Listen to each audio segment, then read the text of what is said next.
Hebrew పత్రిక పరిశుద్ధ గ్రంథమైన బైబిల్లో 12వ అధ్యాయం. హెబ్రీ పత్రిక 12వ అధ్యాయం 12వ అధ్యాయం మొదటి రెండు వచనాలు చదవాలని కోరుతూ ఉన్నాను. ఇంత గొప్ప సాక్షి సమూహం మేఘము వలె మనలను ఆవరించి ఉన్నందున మనము కూడా ప్రతి భారము సులువుగా చిక్కులు పెట్టు పాపమును విడిచిపెట్టి విశ్వాసమునకు కర్త దాన్ని కొనసాగించువాడైన యేసు వైపు చూచుచు మన ఎదుట ఉంచబడిన పందెములో ఓపికతో పరిగెత్తుదము.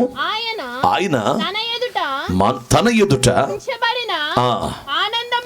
ఆనందము కొరకై అవమానమును నిర్లక్ష్యపెట్టి సిలువను సహించి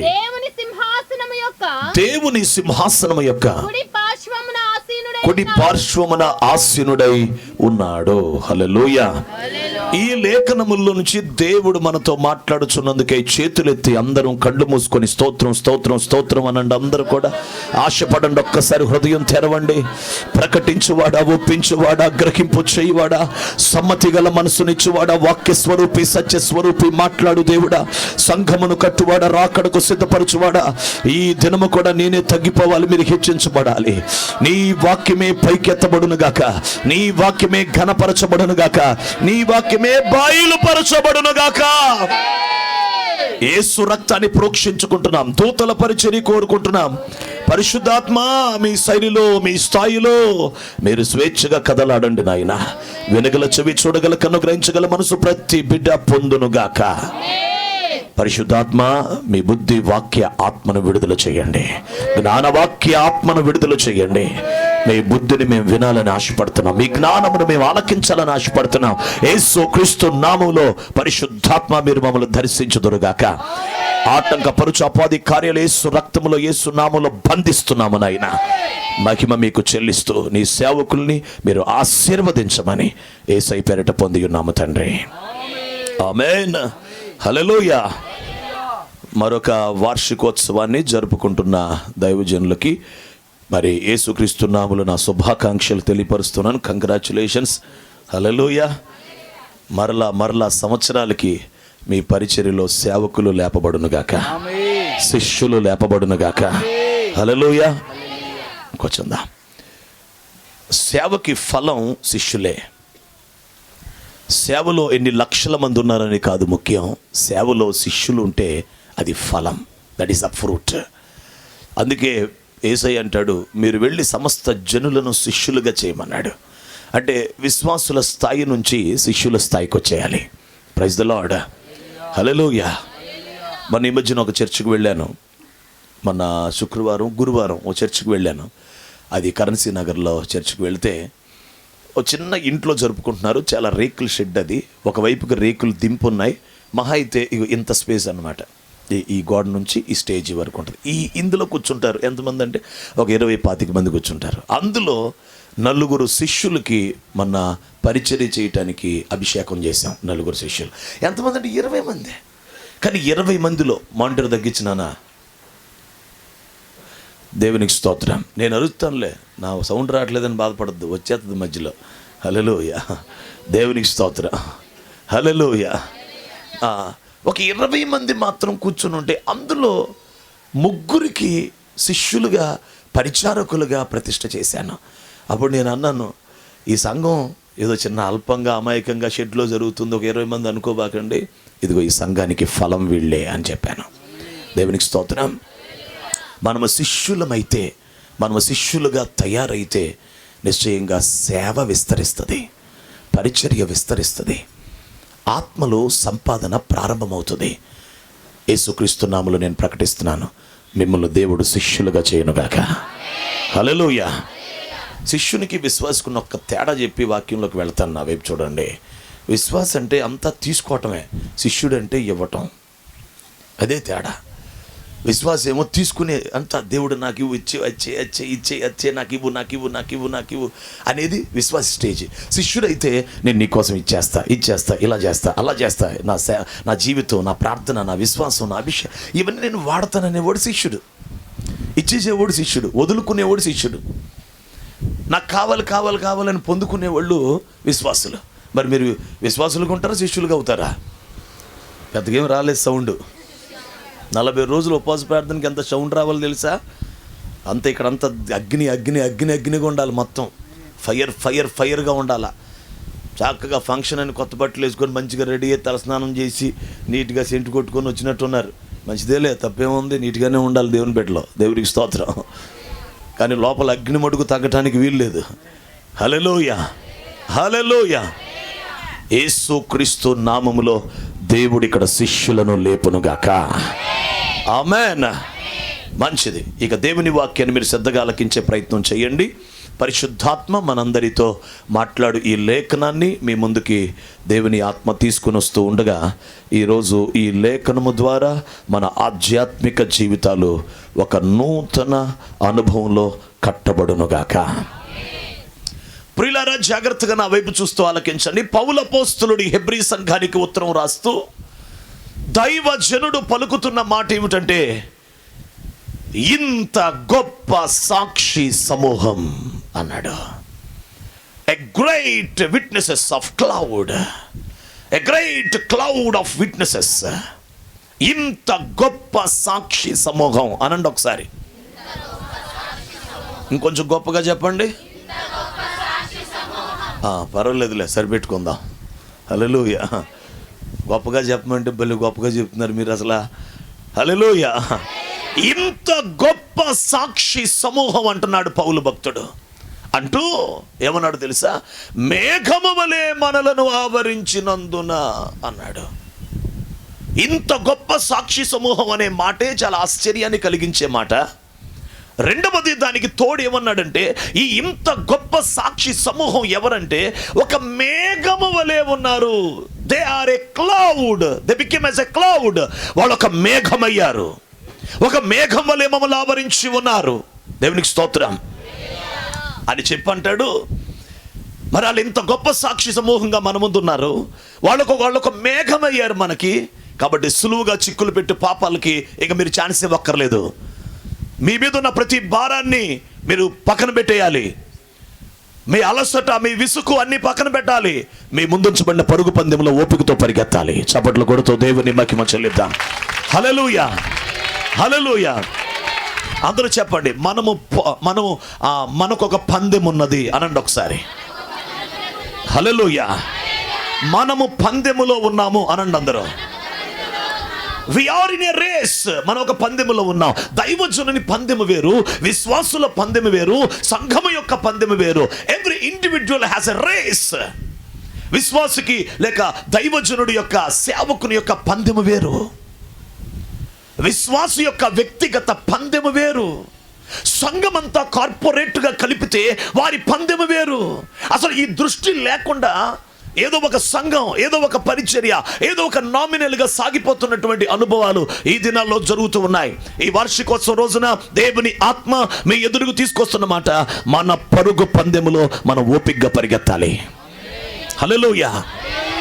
పరిగెత్తడమే కాదు, గమ్యాన్ని రీచ్ అయిపోవాలి. యేసుక్రీస్తు ప్రభువారు కూడా అంట, ఆయన ఎదుట ఉంచబడిన ఆనందము కొరకు అవమానాన్ని నిర్లక్ష్య పెట్టాడు, సిలువను సహించాడు, పరుగు పందాన్ని ముగించాడు, తండ్రి కుడి పార్శ్వమున కూర్చున్నాడు. And Jesus reached the throne of God and seated at the right hand portion of Lord. దేవుని యొక్క కుడి పార్శ్వమున కూర్చున్నాడు యేసయ్య. అలాంటి రీచ్ అయిపోయాడు. యేసయ్య రీచ్ అయిపోయాడు. ఇంత గొప్ప సాక్షి సమూహం అని చెప్పినటువంటి ఒక సమూహం రీచ్ అయిపోయారు. అయ్యో, యేసయ్య రీచ్ అయిపోయాడు, సమూహం రీచ్ అయిపోయారు. ఇప్పుడు వాళ్ళ వెనకాల మనం ఉన్నాం. మనం కూడా రీచ్ అవ్వాలి ఆ పరుగు పందెంలో. మనము కూడా సింహాసనాన్ని చేరుకోవాలి. మనము కూడా మన పిలుపును పూర్తి చేయాలి. మన పట్ల ఉన్న ఉద్దేశం అది పూర్తవ్వాలి. యేసుక్రీస్తు వలన యేసుక్రీస్తు సన్నిధిలో మనం ప్రార్థన చేసుకోవటం వల్ల పోషించబడ్డామా? యేసుక్రీస్తు సన్నిధిలో ప్రార్థన చేసుకోవటం వల్ల మన పిల్లలకు ఉద్యోగాలు వచ్చాయా? యేసుక్రీస్తు సన్నిధిలో మనం ప్రార్థించుకోవటం వల్ల ఆస్తులు వచ్చాయా? అప్పులు తీరాయా? రోగాలు పోయాయా? సమస్యలు పోయాయా? ఇబ్బందులు పోయాయా? ఇవి కాదు దేవునికి మ్యాండేటరీ. ఇవి కాదు దేవుడు కాన్సన్ట్రేట్ చేసేది. యేసుక్రీస్తు సన్నిధిలో మనం ప్రార్థించడం ద్వారా, ఆయన సన్నిధిలో ఉండటం ద్వారా మనం మేలు పొందామా? అద్భుతం పొందామా? స్వస్థత పొందామా? ఆశ్చర్య కార్యం పొందామా? అప్పులు తీరాయా? బాధలు పోయాయా? ఉద్యోగం వచ్చిందా? పెళ్ళయిందా? ఇల్లు కట్టామా? ఇంకేదన్నా చేసామా? నెమ్మది పొందామా? ఆదరించబడ్డామా? సమాధానం పొందామా? ఇవేమీ కాదు. యేసుక్రీస్తు నందు విశ్వాసం ఉంచడం ద్వారా మనకు దేవుడు సిద్ధపరిచిన పరుగు పందెంలో మనం గెలిచామా లేదా? పోరాడామా లేదా? పరిగెత్తామా లేదా? Are we completed our race or not? హల్లెలూయా, హల్లెలూయా. అంత పెద్ద కరోనా వచ్చింది. కరోనాలో ఎవరైనా సరే మా అమ్మాయికి పెళ్ళేటట్టు చూడయ్య అన్నారా? బతికిచ్చేటట్టు చూడన్నారు. మాట్లాడట్లేదు ఎవరు. నవ్వుతూ వదిలేశారు చక్కగా. అంత పెద్ద కరోనా వచ్చినప్పుడు ఎవరైనా అయ్యా నా కూతురు పెళ్ళి ఉన్న అప్పు తీరాలి ఎవడు అడగలా? బతికితే చాలు దేవుడా, ఆ వైరస్ మా ఇంట్లోకి రాకపోతే చాలు నాయనా, మాకు ఊపిరి ఆడితే చాలు ప్రభువా, మా నాలుగుకి రుచి తెలిస్తే చాలు నాయనా. మాట్లాడలేదంటే ఎవరు? ఇంకేం మాట్లాడతారులే. దేవునికి స్తోత్రం. కానీ ఇప్పుడు అంతా బాగుంది కాబట్టి నీకెవరు గుర్తొస్తారు? నీ పిల్లలు, నీ కుటుంబం, ఆస్తి, డబ్బు, వ్యక్తిగత ఆత్మీయ జీవితం మీద కాన్సన్ట్రేషన్ లేదు. అసలు దేవుడు ఎందుకు పుట్టించాడో దాని మీద దృష్టి లేదు. దేవుడు ఎందుకు పరుగు పందెం పెట్టాడో దాని మీద దృష్టి లేదు. నీ పందెం మీద నీకు ధ్యాస లేదు. నువ్వు పరిగెత్తవలసిన దాని మీద నీకు దృష్టి లేదు.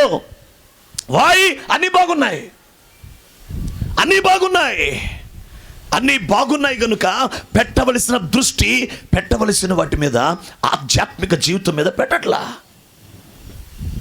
కాళ్ళు చేతులన్నీ బాగున్నోడికి విలువేం తెలిసిద్దండి? ఒక వికలాంగుడి విలువ, లేక ఆ వికలాంగుడి యొక్క ఆ పరిస్థితి, ఆ దయనీయ స్థితి, ఆ బాధ ఇతనికి అన్నీ బాగుంటే ఏం తెలిసిద్ది? తెలీదు. ఇప్పుడు చెప్పండి, ఏ దినాల్లోకి అడుగు పెట్టామో తెలుసా మనం? ప్రతి దండనా దినములు,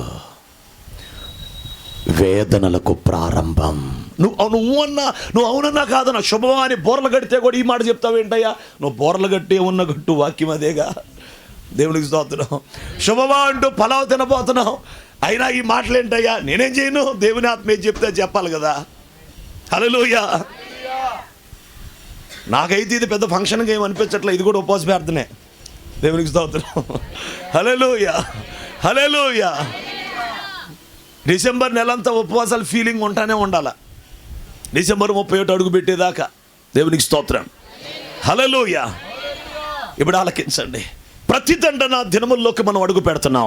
ఇవి వేదనలకు ప్రారంభం అనే సూచనలన్నీ జరిగిపోతున్నాయి. యేసుక్రీస్తు చెప్పిన ప్రతి ప్రవచనం లేఖనానుసారంగా భూమి మీద నెరవేరిపోతా ఉంది. ఇలాంటి కాలములో, ఇలాంటి సీజన్లో దేవుని ప్రజలారా, మనం దేని మీద దృష్టి పెట్టాలి? మన ఎదుట ఉంచబడిన పరుగు పందెం మీద. ఆ పందెములో ఒక సమూహమే పరిగెత్తారు, యేసయ్య కూడా పరిగెత్తాడు. ఈ ఇద్దరిని పెట్టి పౌలు అంటాడు, మనము పరిగెత్తుదాం అంటాడు.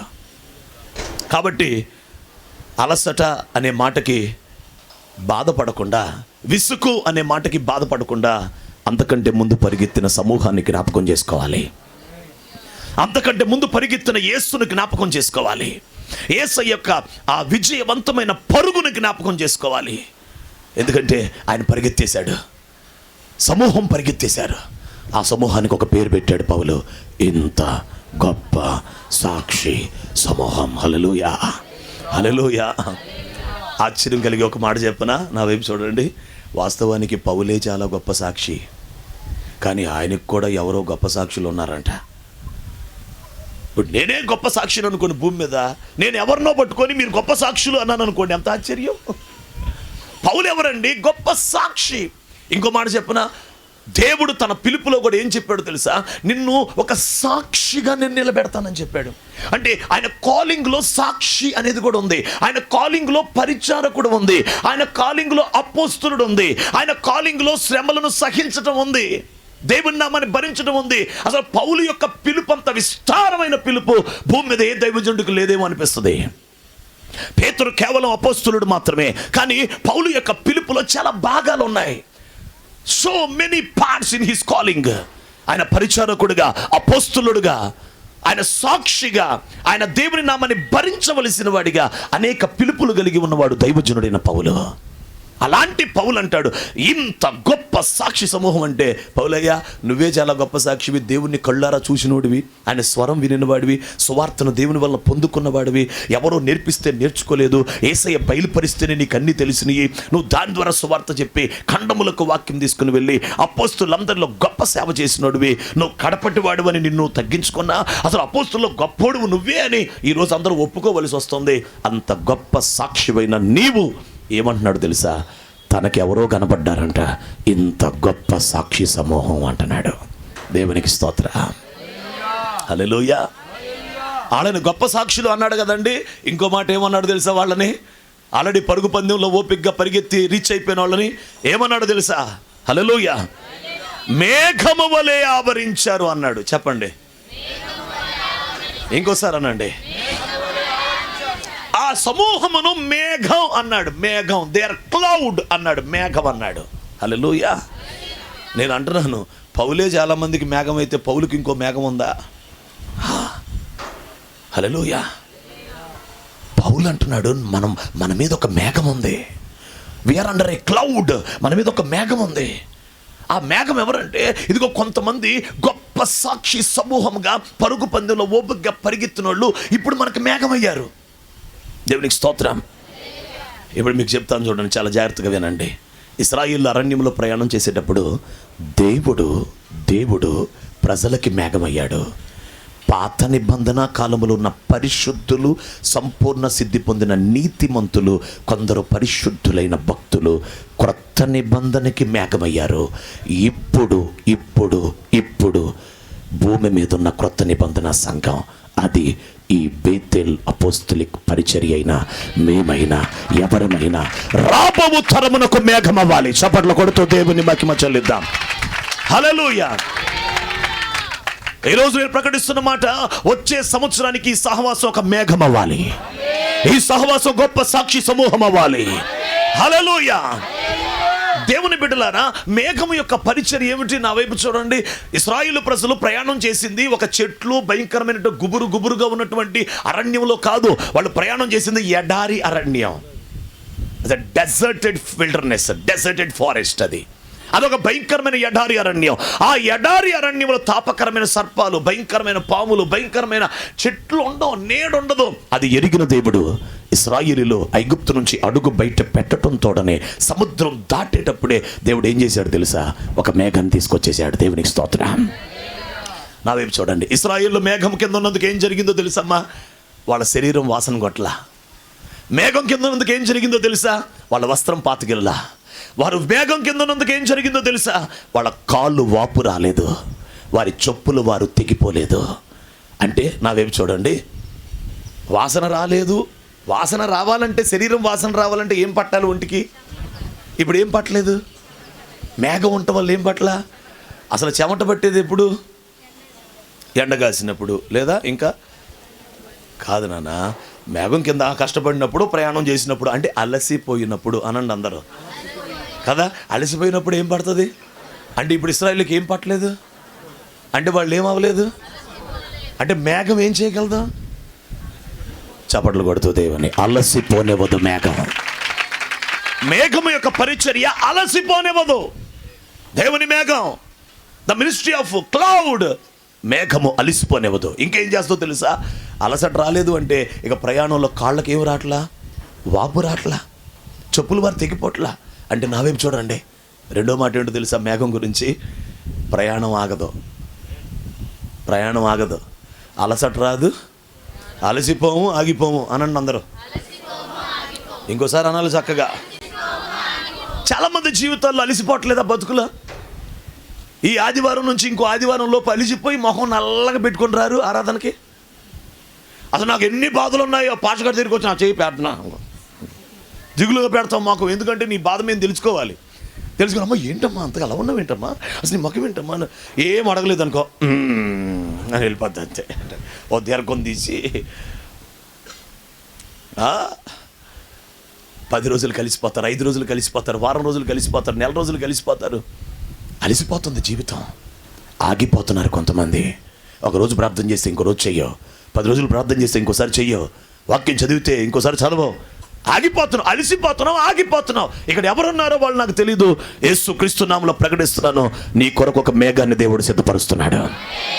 నీ దేవుడు నీకు మేఘమై ఉన్నాడు. హల్లెలూయా. అద్భుతం చెప్పనా, ఆయన మనకి మేఘమై ఉండడమే కాదు, అసలు మనకు రాబోయే తరాలకి మనల్ని మేఘాలుగా చేయబోతున్నాడు దేవుడు. నేను ప్రకటిస్తున్నాను, మిమ్మల్ని మేఘములుగా దేవుడు తయారు చేయనుగాక.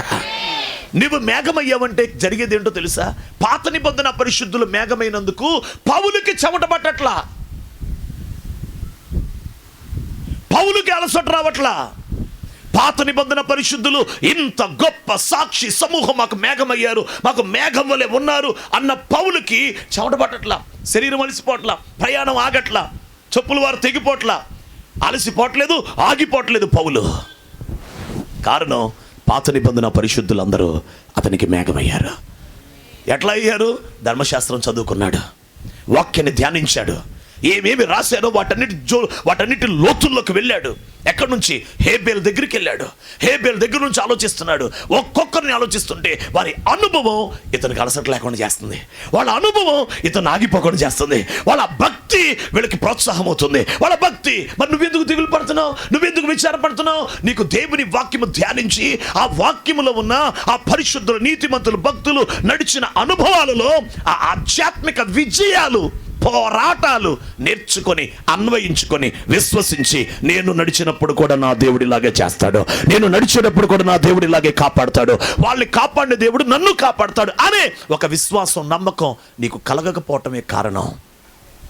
కానీ పౌలైతే మేఘాన్ని సంపాదించుకున్నాడు.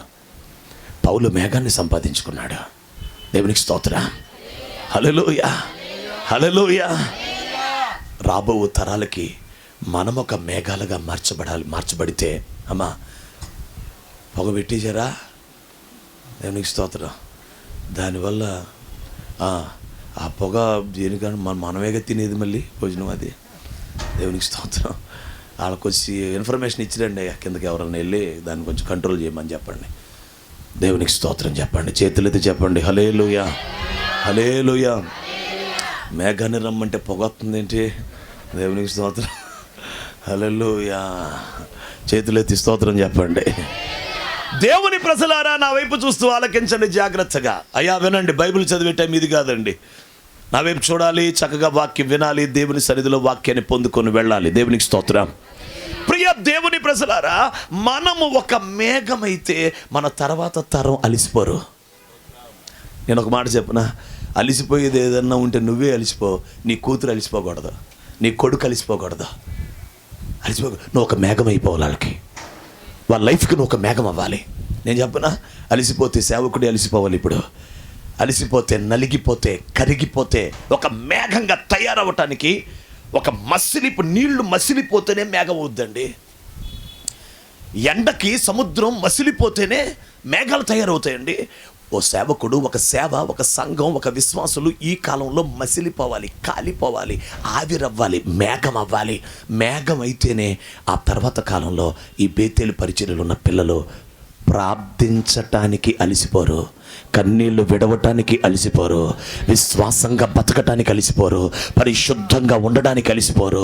దేవునికి స్తోత్రం కలుగునుగాక. హల్లెలూయా. అందుకు ఈ కాలములో మేఘములుగా మనం తయారవ్వాలి, మేఘముగా మనం ఫామ్ అవ్వాలి. ఈ మేఘం వల్ల జరిగేది ఏంటో తెలుసా? తర్వాత తరాలకి అడుగు జాడలు వేసి వెళ్తాం మనం. we will print our footprints, we will establish our footprints for coming generations.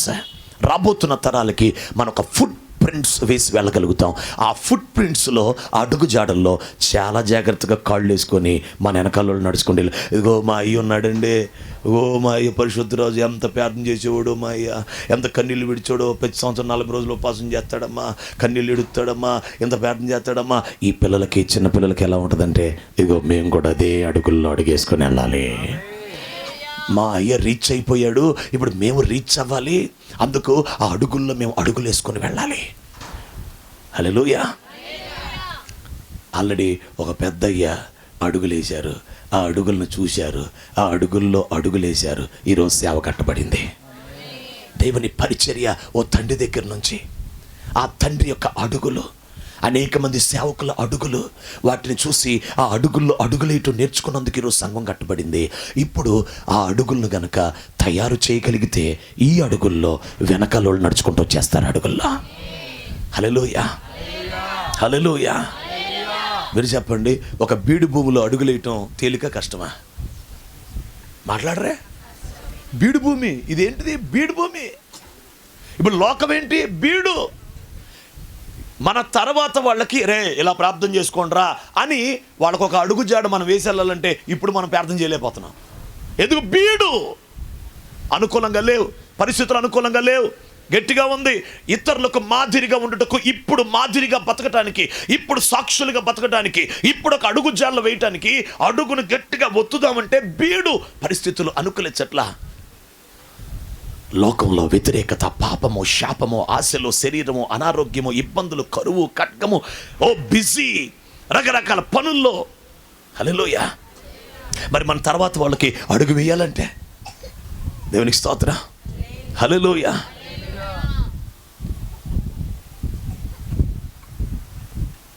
మా ఆత్మీయ బిడ్డలు వచ్చారు, ఇక్కడే ఉంటారు, కానూరులో ఉంటుంది మేరమ్మ. ఇందాక వచ్చి కిందకు ప్రార్థన చేయించుకునేటప్పుడు, అన్నయ్య అసలు వీళ్ళ బాధ్యతలన్నీ నా మీద పడిపోయినాయి అన్నయ్య, వీళ్ళ బాధ్యతలన్నీ నా మీద, నాకు అసలు టైం కుదరట్లేదు అన్నయ్య అని అంటుంది. మరి వాళ్ళ మనవరాళ్ళకి ఒక అడుగు జాడలు వేసి వెళ్ళాలి అంటే ఇప్పుడు అంత బిజీ అయిపోతే, బాధ్యతల్లో ఉంటే ఆ అడుగు జాడ రేపు మనవరాలు నేర్చుకోవాలిగా. మా అమ్మమ్మ అసలు పొద్దున్న లెగిసి 2 గంటల మోకాళ్ళ మీద ఉంటుందమ్మా. మా అమ్మమ్మ మధ్యాహ్నం 12 గంటలకు మోకాళ్ళు వేసిద్దమ్మా. మా అమ్మమ్మ 3 గంటలకు వేస్తుంది. మా అమ్మమ్మ రాత్రి 9 గంటలకు ప్రార్థన చేస్తుంది. అమ్మో రోజుకు 3 సార్లు 4 సార్లు ప్రార్థన చేస్తుంది అని ఓ మనవరాలు గనక ఎదుగుతూ ఉండగా ఆ అడుగు జాడలనే చూసింది అనుకోండి, రేపొద్దున మనవరాలు ఏం చేస్తుంది చెప్పండి? నేను అంటున్నాను, మీరు అడుగులు వేయగలుగుతున్నారా? పిల్లలకు అన్నం పెడుతున్నామండి, బట్టలు ఇస్తున్నామండి, అది కాదండి. నువ్వు ఒక అడుగు జాడ వేసి వెళ్ళాలి. నువ్వు ఒక అడుగుల జాడ వేసి ఒక ఆస్తి ఇచ్చి వెళ్ళాలి నీ పిల్లలకి. నీ తర్వాత వాళ్ళకి ప్రార్థన అని అడుగు జాడ వేయాలి, విశ్వాసం అని అడుగు జాడ వేయాలి, పరిశుద్ధత అని అడుగు జాడలు వేయాలి. ఆ ఫుట్ ప్రింట్స్ వేసి వెళ్ళకపోతే మనం మేఘం అవ్వలేము. అందుకే ప్రకటిస్తున్నాను, వినండి. ఇప్పుడు మాదిరిగా ఉండువారే రాబో తరానికి మేఘములుగా ఉండగలరు. ఇప్పుడు మాదిరిగా ఉండేవారే రాబో తరానికి మేఘాలుగా ఉంటారు. అప్పుడు వాళ్ళు అలిసిపోరు, విసిగిపోరు, చక్కగా ప్రయాణం చేస్తారు. నువ్వు ఇప్పుడు కనుక సుఖపట్టం అలవాటు చేసుకున్నావు అనుకో, నీ తర్వాత తరానికి ₹1 డబ్బులు, నీ మెడలో ఉన్న బంగారం, నీ ఇల్లు మాత్రం ఇచ్చేళ్తావు. యేసయ్యని ఇవ్వలేవు, యేసయ్యని ఇవ్వలేవు. I'm very sorry, your life is failed. మీ లైఫ్ ఫెయిల్ అయిపోయిందంతే అర్థం. You are failed in the sight of God. దేవుని దృష్టిలో నువ్వు ఫెయిల్ అయిపోయావంతే. ఎందుకు?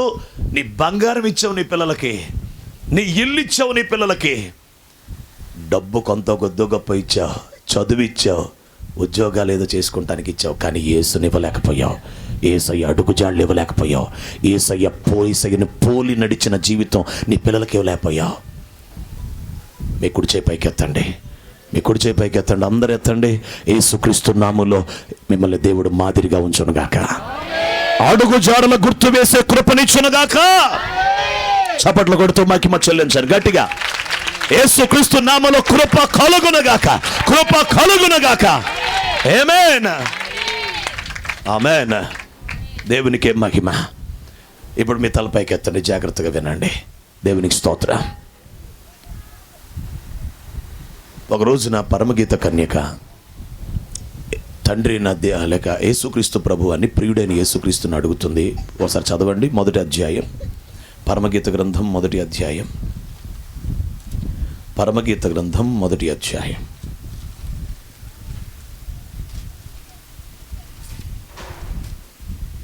పరమగీత గ్రంథం 1వ అధ్యాయం. మీరు చదవలసిన మాట 7, 8 వచనాలు. నా ప్రాణప్రియుడా, నీ మందను నీవు ఎచ్చట మేపుదువో, మధ్యాహ్నమున ఎచ్చట నీడకు వాటిని తోలుదువో, నాతో చెప్పు. ముసుగు వేసుకుని దాననై నీ జతకాండ్ల మందల యొద్ద నేను ఎందుకు ఉండాలి? నారీమణి సుందరి.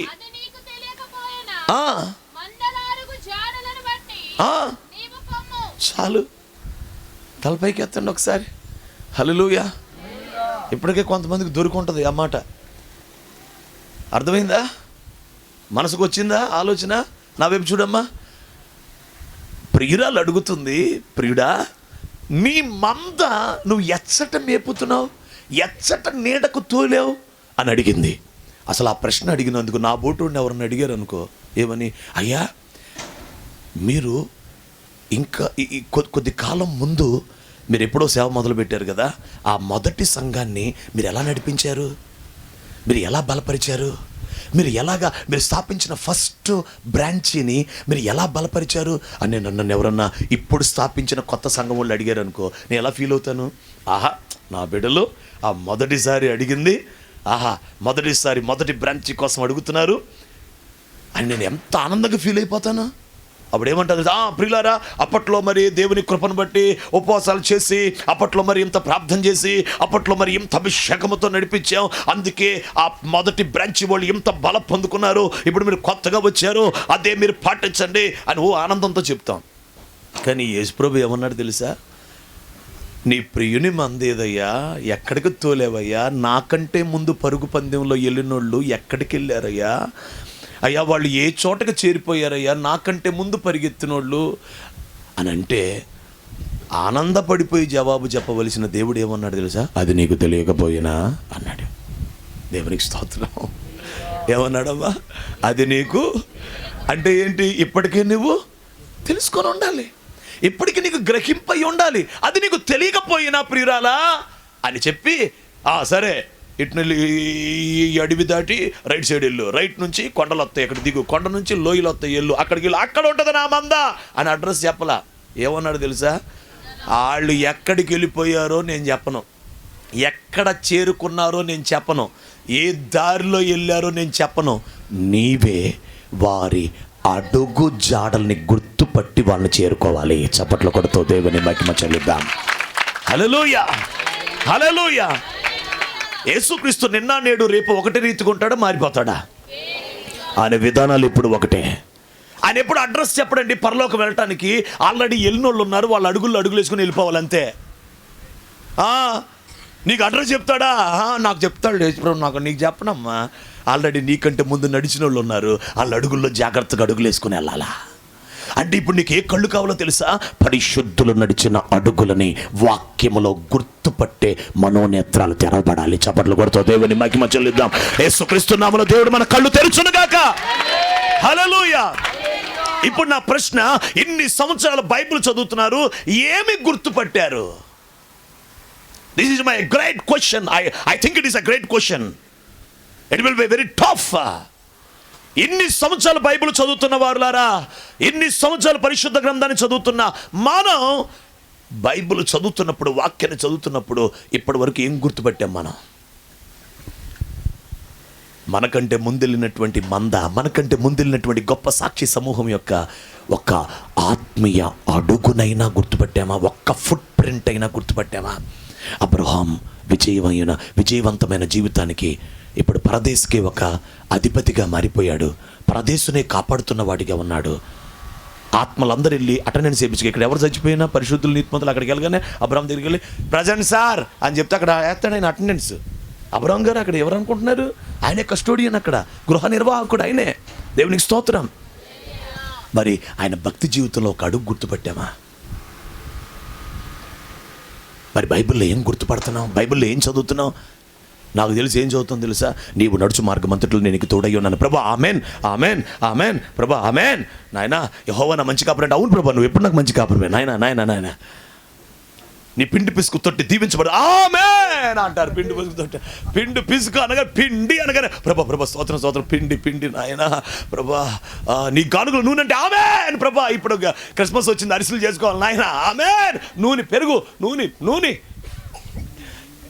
ఈ మాటలు బైబిల్లో దొరికితే ఉద్యమం వచ్చేస్తుంటుంది ఒక్కొక్కళ్ళకి.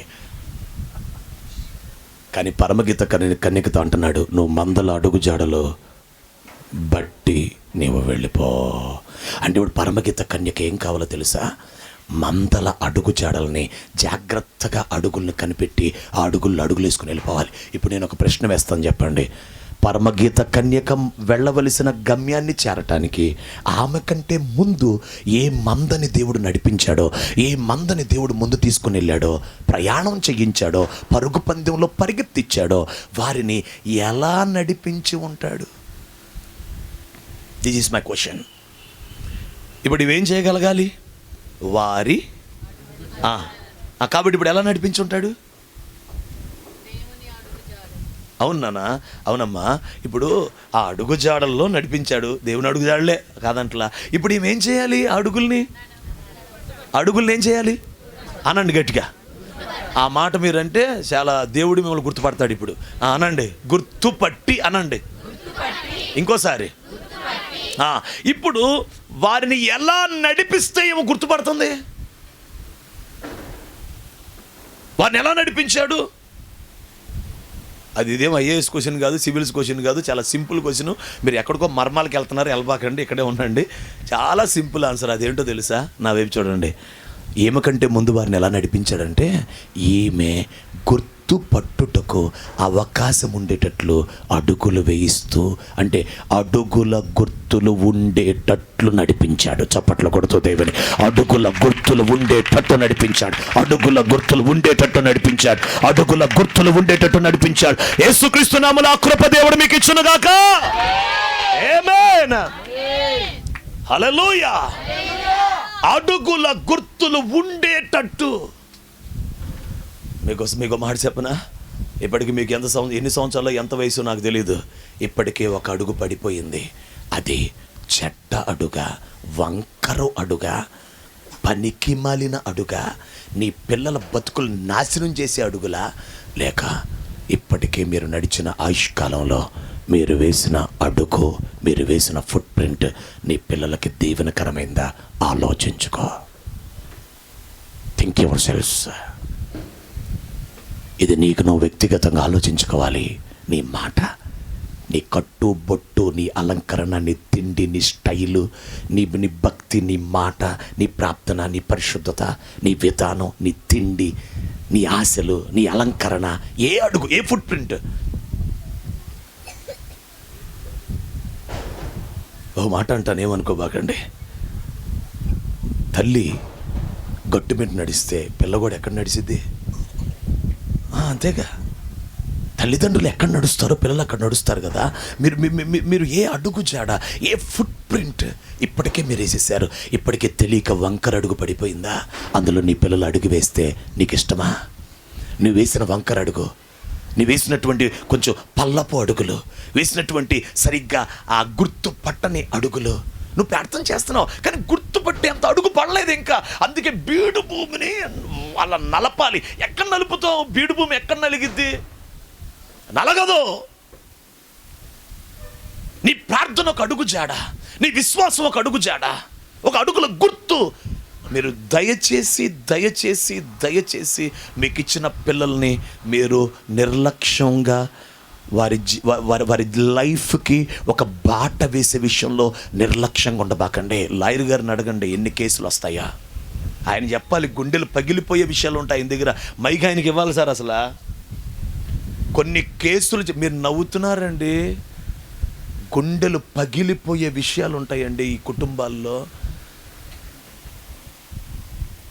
అసలు భార్యాభర్తలకు ముందు పెళ్ళికి ఒక ఆడపిల్లకి ట్రైనింగ్ ఇచ్చి పెళ్లి చేయాలనుకుంటా. అసలు ఫస్ట్ వయసు వచ్చేసిందంట పెళ్లి చేసేస్తున్నారు.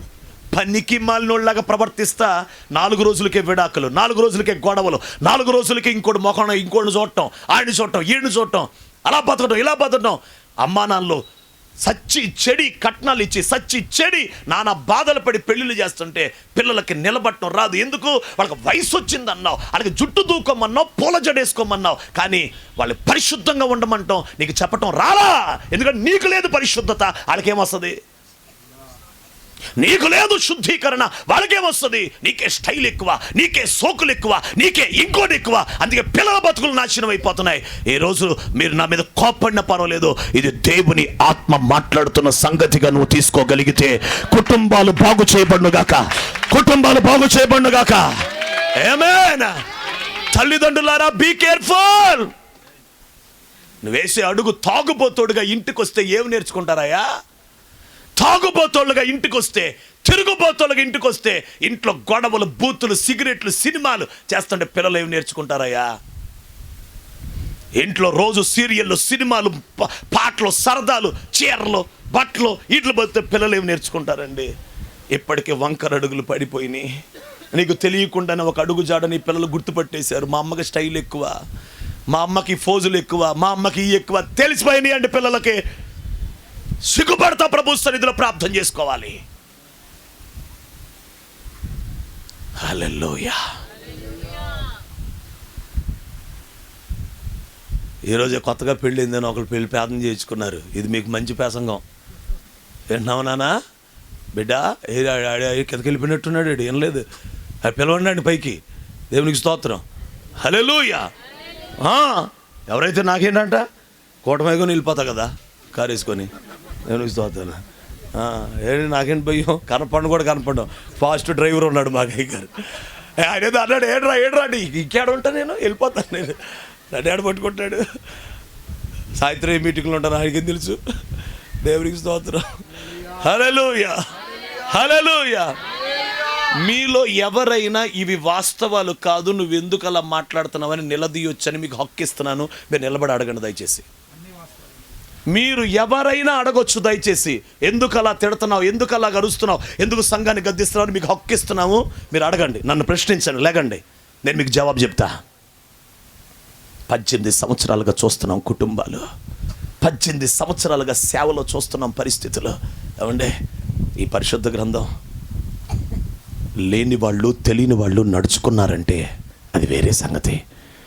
పరిశుద్ధ గ్రంథాన్ని, ఒక దైవజనుణ్ణి, ఒక సమూహాన్ని ప్రభువుని ఎదుటించిన తర్వాత నీకు నచ్చినట్టు బతకటానికి నీకు ఎన్ని గుండెలు? నీకు ఎన్ని గుండెలమ్మా? నీకు నచ్చినట్టు తిని పడుకోవటానికి నీకు ఎన్ని గుండెలు? అసలు ప్రార్థన చేయకుండా పడుకోవటానికి నీకు ధైర్యం ఏంటి? అసలు నీకు ఎవడిచ్చాడు ఆ ధైర్యం? పరిశుద్ధాత్మ నీతో మాట్లాడుతున్నమాట. ప్రభు అంటున్నాడు పరమగీత కన్యకతో, వారి అడుగులు గుర్తుపట్టి నువ్వు వెళ్ళిపోవాలి. అంటే వారి అడుగులు ఉండేటట్లుగా, గుర్తులు పడేటట్లుగా నడిపించాడు దేవుడు పాత నిబంధన పరిశుద్ధుల్ని. అందుకే అడ్రస్ చెప్పట్లా, వాళ్ళ అడుగులు చూసుకో. ఆమె కనపడే అడుగు పరిశుద్ధత అనే అడుగులో వేసుకో. అడుగు ప్రార్థన అనే దానిలో అడుగేసుకో, విశ్వాసం అనే దానిలో అడుగేసుకో, నీతి అనే దానిలో అడుగేసుకో, తగ్గింపు అనే దానిలో అడుగేసుకో. అడుగుల్లో అడుగులు వేసుకొని వెళ్ళిపో. అప్పుడు ఎక్కడికి రీచ్ అయిపోతావు? నా ప్రియుని మందకు రీచ్ అయిపోతావు. కానీ ఇప్పుడు పరిస్థితి ఏంటో తెలుసా? నా వైపు చూడండి. అడుగులు, చూడండి, అడుగుల గుర్తులు లేకపోవటం చేత ప్రియురాలు జతకాండ్ల మందల దగ్గర ఉంది, నామకార్థతలో బతుకుతుంది. గుర్తు మీరు జ్ఞాపకం పెట్టుకోండి.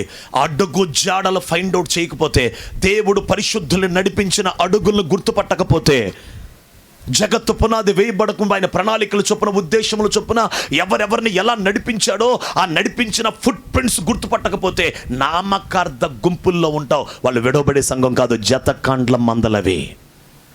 అసలు ప్రియుడే ఉంటే జతగాండ్లతో మనకేంటండి పని? ప్రియుడితో ఉండాలి. యేసయ్య సంఘములో మనం ఉండాలి. చప్పట్లు కొడుతూ దేవుణ్ణి మనం, యేసయ్య మనకు కాపరి. ఆ ప్రధాన కాపరిలో ప్రత్యక్షతలు లేక ఆ కాపరత్వంలో మనం బతకాలి. దేవునికి స్తోత్రం. హల్లెలూయా, హల్లెలూయా.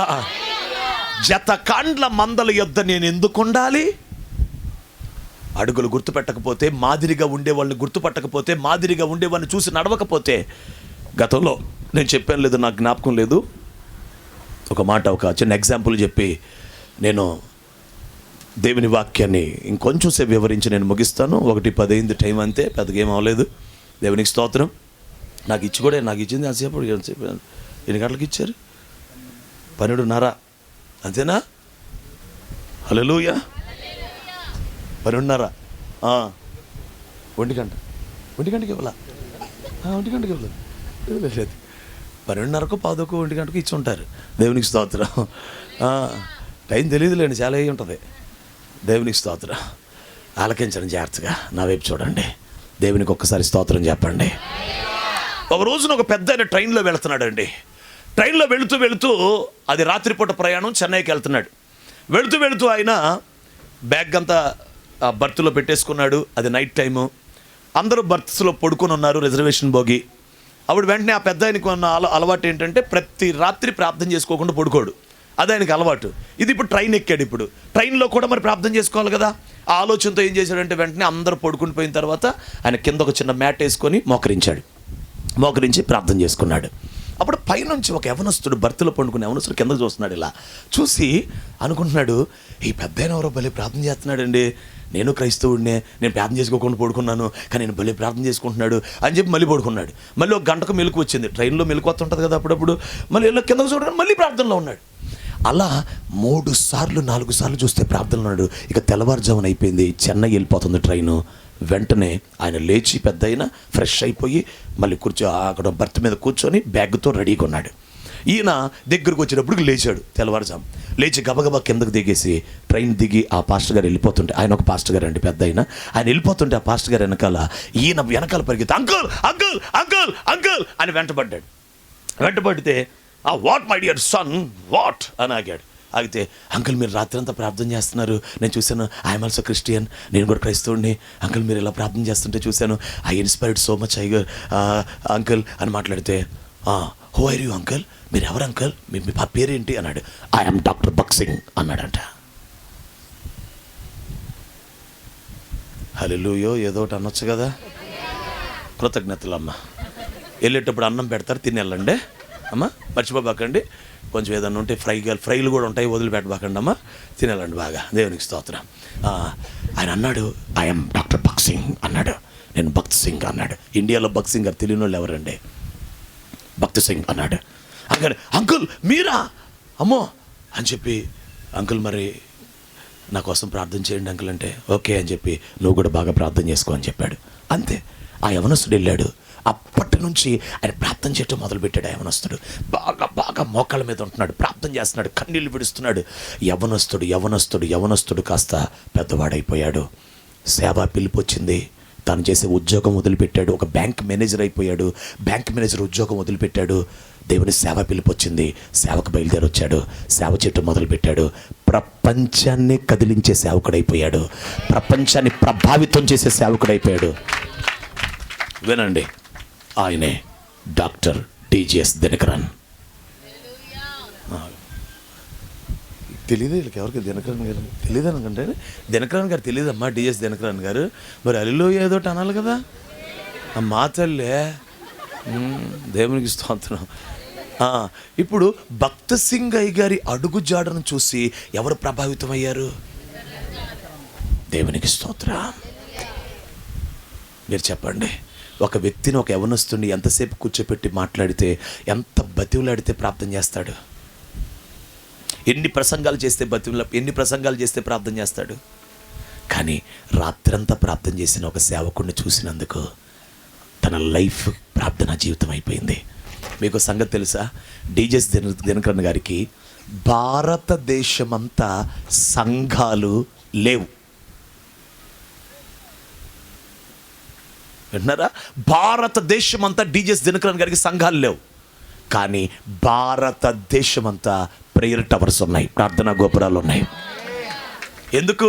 అసలు ఆయనకి పునాదే ప్రార్థన. అయితే నేను ఢిల్లీ వెళ్ళాను. ఢిల్లీ నేను నెల వెళ్తున్నాను.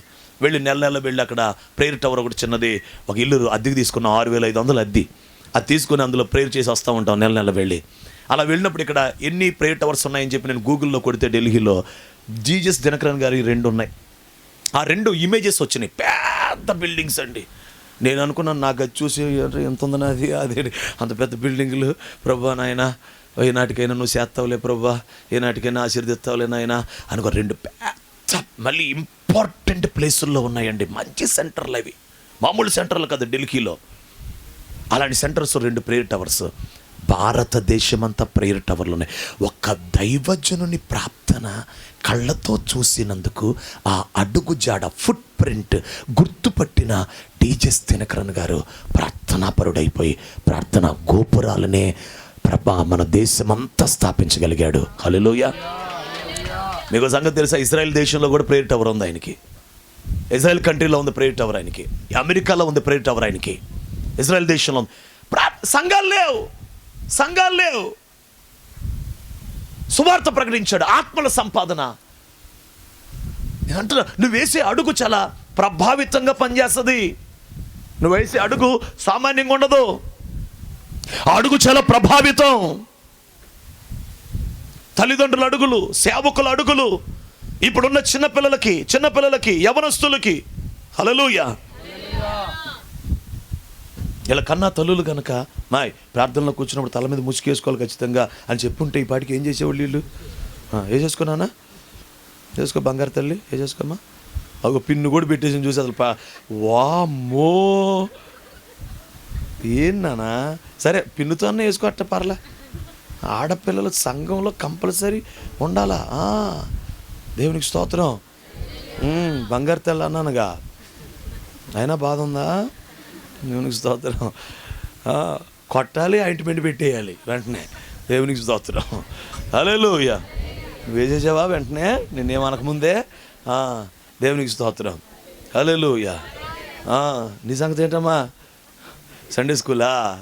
మేము సండే స్కూల్ పర్లేదు, మాకు అప్పుడే వద్దు ముసుగులు. ఆయన జుట్టు బలి స్టైల్గా వేసిందమ్మా ఈ పిల్ల. వామ్మో, ఇట్లాగే అట్లాగే నువ్వు వేసుకున్నావు, మీ మమ్మీ వేసిందా? దేవునికి స్తోత్రం. హల్లెలూయా. స్తోత్రం చెప్పండి. హల్లెలూయా. నేనేం మాట్లాడుతున్నానో చాలా సత్యం మాట్లాడుతున్నానండి. మీరు అనుకునేరు నేను చిన్నపిల్లోడిని. 41 సంవత్సరం నిండిపోయింది నాకు. 42 ఇప్పుడు. 42, 41 నిండిపోయినాయి నాకు. 42లోకి అడుగు పెట్టాను. మా మేరమ్మకు తెలుసుగా.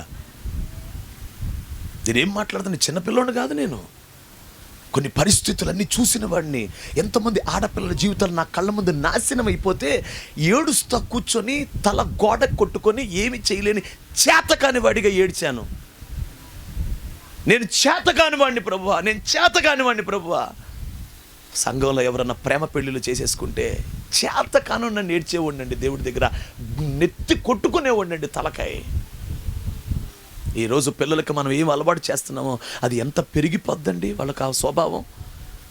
వాళ్ళకి దైవికమైన క్రమశిక్షణ, దైవికమైన భక్తి, లోకమును జయించే విశ్వాసం, లోకము వాళ్ళకి అంటకుండా ఉండే పవిత్రత, ఇహలోక మాలిన్యం అంటకుండా ఉండే ఆ భక్తి అనుభవాలు వారికి నేర్పితే రేపు కాలేజీకి వెళ్ళినా, స్కూల్కి వెళ్ళినా, ఏ చోటుకి వెళ్ళినా నీవు హాయిగా పండుకోవచ్చు. నా బిడ్డ ఇంటికి వచ్చేస్తుంది, నా బిడ్డ తలెత్తి చూడదు, నా బిడ్డకి ఎలాంటి స్టైల్స్ కానీ లోకం కానీ ఇష్టాలు ఉండవు అనే ఒక సాక్ష్యం నీ గుండెల్లో ఉండొద్దా?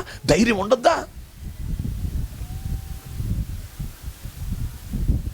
పెద్దోళ్ళని అడిగితే చెప్తారు, ముసలోళ్ళని అడిగితే చెప్తారు తల్లుల్ని. ఏమా నేను తప్పు మాట్లాడుతున్నానమ్మా? ఈరోజు కఠినం అనిపించవచ్చు, బాధ అనిపించవచ్చు, కానీ ఇక్కడ ఎన్నో గాయాలు అయిపోయినాయి అండి. 17 సంవత్సరాలు 18 సంవత్సరాలకి గర్భవతులు అయితే ఎలా ఉంటుందండి? పెళ్ళవ్వకుండా చెప్పండి. 17, 18, 16, 14కి గర్భవతులు అయిపోతే పిల్లలు ఏం చేయాలండి పాస్టర్లో? గుండెలు పగిలిపోయే విషయాలు. Be careful about your children. మీ పిల్లలను జాగ్రత్తగా చూసుకోండి. ఇక్కడే ఉన్నారు సాక్ష్యం మనకి లాయర్ గారు. ఎన్ని చూస్తుంటారు ఆయన. చిన్న వయసులో ఉన్న పిల్లల బతుకులు నాశనం అయిపోవటం. ఇప్పుడు చెప్పండి, మీరు మాదిరిగా ఉండకపోతే ఎలా? మీరు ఒక అడుగును వేయకపోతే ఎలా? నిజమే, బీడు భూమే. కొంచెం కష్టంగా ఉంది సార్ మాదిరిగా ఉంటాం.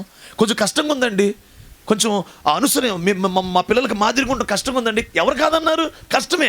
లోకం వ్యతిరేకంగా ఉంది, పరిస్థితులు బాగల, రోగాలు, ఇబ్బందులు, కష్టం అన్నీ ఉన్నాయి, కాదంట్లా. నేను చెప్పను ఒక మాట, ఆ బీడు భూమిలో కూడా అడుగులు పడే అవకాశం ఉంది. బీడు భూమిలో అడుగులు పడే అవకాశం ఉంది. ఎప్పుడుందో తెలుసా? ఆ బీడు తడవాలి. ఆ బీడు తడవాలి. నీ చుట్టూ దేవుడు అతన్ని అర్పణల గురించి సాక్ష్యం ఇచ్చినప్పుడు అతడు ఆ విశ్వాసమును బట్టి చాలమ్మా. అమ్మ త్వరగా తలపైకి ఎత్తండి, నేను ముగిస్తున్నాను. నా వైపు చూడండి అందరూ. నీతిమంతుడని సాక్ష్యము పొందెను అనండి. ఇంకోసారి చెప్పండి. ఎవరి వలన? Very good. ఎవరండి? దేవుడు. ఎవరిచ్చారండి సాక్ష్యం? నా వైపు చూడండి అందరూ, నా వైపు చూడండి. ఒక మాట మీకు స్టేట్మెంట్ చెప్తాను చూడండి. దేవుని వలన సాక్ష్యము పొందితేనే గొప్ప సాక్షి సమూహం. దేవుని వలన సాక్ష్యము పొందితేనే వారే గొప్ప సాక్షి సమూహం. అంటే దేవుడు మన గురించి సాక్ష్యం ఇవ్వాలి, దేవుని వలన సాక్ష్యం పొందాలి. నెంబర్ 2, నా వైపు చూడండి. కయ్యూను కంటే శ్రేష్టమైన బలి అర్పించాడు అనండి. హల్లెలూయా. అంటే ఇప్పుడు కయ్యూను కూడా అర్పణ అర్పించాడు, కానీ కయ్యూను కంటే శ్రేష్టంగా అర్పించాడు. ఇప్పుడు నేను ప్రకటిస్తున్న రెండో స్టేట్మెంట్ వినండి. దేవుని దృష్టికి శ్రేష్టమైనవే సాక్ష్యం పొందగలవు. రిపీట్ చేయండి మీరు. ఇంకోసారి రిపీట్ చేయండి. నీ ప్రార్థనలో చెప్తావు ఈ మాట. ప్రభా, నీ దృష్టికి నేను శ్రేష్టమైనది చేయాలి నాయనా. నీ దృష్టికి నేను శ్రేష్టమైనది చేస్తేనే సాక్ష్యం పొందుతాను నాయనా. సాధారణమైనవి సాక్ష్యం పొందావు. సాధారణంగా చర్చికి రావటం, పాటల్లో కూర్చోవటం, ప్రార్థన చేయటం, కానుకిచ్చేయటం, సాపలు ఎత్తటం, బాక్సులు చేయటం, అన్నం డెక్షలు కడిగేయటం, ఇంకోటి చేసి వెళ్ళిపోవటం, సాధారణమైన భక్తి సాక్ష్యము పొందదు. శ్రేష్టమైనదే. అది కూడా కయ్యూను కంటే. భూమి మీద కయ్యూనులు ఉన్నారు, భక్తిహీనులు ఉన్నారు, దుష్టులు ఉన్నారు. వాళ్ళు అర్పిస్తున్నారు బలులు. నీ పక్కన వాళ్ళలాగా నువ్వు భక్తి చేస్తే కుదరదమ్మా. నీ పక్కన వాళ్ళ కంటే శ్రేష్టంగా ఉండాలి. నీ పక్కన వాళ్ళతో సమానంగా నువ్వు భక్తి చేస్తే చాలదో నీ పక్కన వాళ్ళ కంటే శ్రేష్టంగా ఉండాలి. అది పోటీ అవుద్దుగా, అవుద్ది. కాంపిటీషన్ అవుద్దుగా, అవుద్ది. ఎందుకు అవ్వాలి? దేవుడే చెప్పాడు. ఎప్పుడు చెప్పాడు? పేతురుతో మాట్లాడాడు. వీరందరికంటే నువ్వు నన్ను ఎక్కువ ప్రేమిస్తున్నావా? వీరందరికంటే అంటే అక్కడ 12 మంది నిలబడ్డారు. ఆ 12 మందిని అడిగిన ప్రశ్న ఏమిటంటే, వీరందరికంటే నువ్వు నన్ను ఎక్కువ ప్రేమిస్తున్నావా అంటే పేతురు నుంచి ఏమి కోరుకున్నాడంటే, మిగిలిన 11 మంది అపోస్తుల కంటే పేతురు నన్ను ఎక్కువ ప్రేమించాలి. కోరుకోలేదా? నీ ఇంట్లో ఉన్నటువంటి నలుగురు కంటే, భర్త కంటే, పిల్లల కంటే నువ్వు ఎక్కువ దేవుడిని ప్రేమించవా? నీ భార్య కంటే, నీ పిల్లల కంటే దేవుడిని నువ్వు ఎక్కువ ప్రేమించవా? నీ కుటుంబంలో, సంఘంలో ఉన్న వాళ్ళందరికంటే నువ్వు దేవుడిని ఎక్కువ ప్రేమించవా? శ్రేష్టమైనదే సాక్ష్యం పొందిద్ది. సాధారణమైన నామకార్థ సాధారణమైన భక్తి అనుభవాలు యేసుక్రీస్తు నామములో ఈ రోజే ఆగిపోవునుగాక. శ్రేష్టమైన భక్తి అనుభవాలు యేసుక్రీస్తు నామములో బేతేల్ అపోస్తలిక్ చర్చిలో ప్రారంభమగునుగాక. చప్పట్లు కొడుతూ దేవుని మహిమ చెల్లించండి. శ్రేష్టమైనది. హల్లెలూయా. మీరు నా వైపు చూస్తారా? ఇంట్లో ప్రార్థన, రాత్రిపూట ఇంట్లో ప్రార్థన చేసుకోవటం సాధారణం. రాత్రిపూట ట్రైన్లో ప్రార్థన చేయటం శ్రేష్టమైనది. రాత్రిపూట ఇంట్లో ప్రార్థన చేసుకోవటం కామన్, ఇట్స్ నార్మల్, సాధారణం. కానీ ట్రైన్లో కూడా మోకరించి రాత్రి అంతా ఉండటం అది శ్రేష్టమైనది. It's precious, it's extraordinary, it's supernatural, it's not natural, it's not normal. Hallelujah. మరి మనం ఏం చేస్తున్నామండి? శ్రేష్టమైనది. కయ్యూన్ అతను కూడా అర్పణ అర్పించాడు, కానీ హేబేల్ శ్రేష్టమైనది అర్పించాడు. వీళ్ళిద్దరు కూడా తేడా ఏంటో తెలుసా? పొలము పంటలో కొంత తీసుకొచ్చి అర్పించాడు, కానీ హేబేల్ అయితే తొలిచూలు తీసుకొచ్చి అర్పించాడు. ఆ రోజుల్లో 50 గొర్రెలు ఉన్నాయి అనుకోండి, 50 గొర్రెలు ఈత వేసినాయి అనుకోండి, 2 వేసినాయి, 4 వేసినాయి అనుకోండి. ఆ రోజుల్లో బాగా గట్టిగా బలంగా ఉన్నాయి అనుకోండి, భూమి పుట్టింది మొదలు కదా, 4 వేసినాయి అనుకోండి, ఊరికి నేను అనుకుందాం. 4 ఎంత? 54 ఎంత? 200. 200లో 50 తొలిచూలు ఉంటాయి కదా, 50 ఉంటాయి. ఫస్ట్ 50. ఈ ఫస్ట్ 50ని ఎలా గుర్తుపెట్టుకున్నాడు?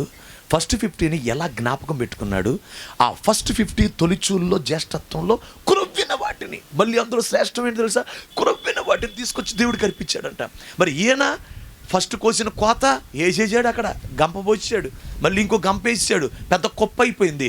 లాస్ట్లో దేవుడికి అర్పించేటప్పుడు పెద్ద కుప్పలోంచి ఒక గంప ముంచి తీసుకొచ్చాడు. అది గోధుమలో, ఎవలో, బియ్యమో ఏదో అవ్వచ్చు, ఆ పంట తీసుకొచ్చాడు, కొంత తెచ్చాడు. మరి ప్రథమ ఫలం ఏం చేసావు అబ్బాయి? జ్యేష్ఠత్వం ఏం చేసావు నాన్న? మొదటి స్థానం ఏం చేసావు అబ్బాయి? మొదటి స్థానం, మొదటి విలువ, మొదటి ప్రిఫరెన్స్, ఫస్ట్ ప్రయారిటీ నీ లైఫ్లో ఏమైపోయింది బాబు? పక్కన చూసన్నా నేర్చుకోవాలిగా.